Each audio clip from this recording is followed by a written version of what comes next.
Sa video na ini, mailing ang pagtong akudir kang medical responder sa nakabulagtang balot vendor na na-hit and running sarong SUV sa tinampong sakop kang Barangay Cruzada, Legazpi City, alas 9:40 kasubanggi Oktubre 17.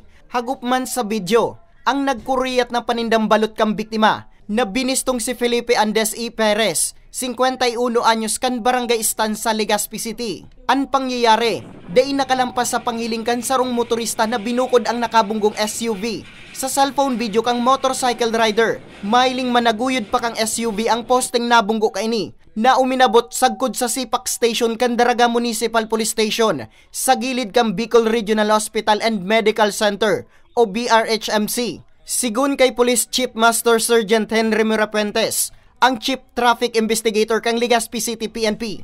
Gikan tabako, pasiring ko ta ang SUV na pigmamaneo kang 51 anyos man na si Alvin Monterola sa Barangay Sagpon sa Banuan Candaraga. Alagad man tang pigbabaybay ang nasambit na tinampo. Nagiyong kasubot ini hasta sa mabangga ang nasabing poste. Dangan ang nasa inutan na balot vendor na nakalasik ning pirang metro. So, duwang signages na metal signages kasabay si Felipe Andes, yung biktima. Resulta, nakataltal po ini si Andes, dumana po sa intersection na tinampo kang Airport Road, tapos sa Ifa Candy Drive. Dugang pa ni Mirapuentes, dai na uminabot pang buhay sa ospital ang biktima. Depensa man dakan sospek, dai ka ni intensyon na dulagan ang insidente.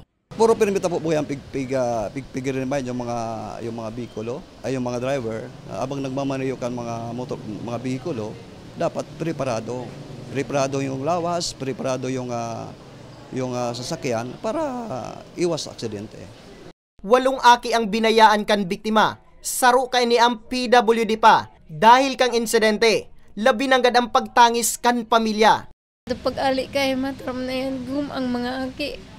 Dapat makatapos iyan, kaya magtuwang kita. Sabi ko iyo, magtuwang kita. Kaya may minsan sir na pagkaya ko ang buhay ko, nagaturot nag-aor extra man ako. Para kay Nanay Loretta, dakulang agyat ang pagkakawara kang sayang esposo na sulamenteng nagbubuhay sa inda. Gusto man po magtabang sa muya, lalo na po sa pamilya ko. Ako po, binayaan po ako kan agum po. May aki pa po akong PWD. Sana po matabangan man po nindo kami sa oral daw nakapangaay po. Sa ngunyan, nasa kustudiya pa kang Legazpi City Police Station ang sospek na naampang sa kasong reckless imprudence resulting to homicide and damage to property. Nagpabot naman inining tabang sa gastuson sa pagpapalubong sa biktima. Para sa mga baretang tatak Bicol, Nomer Corporal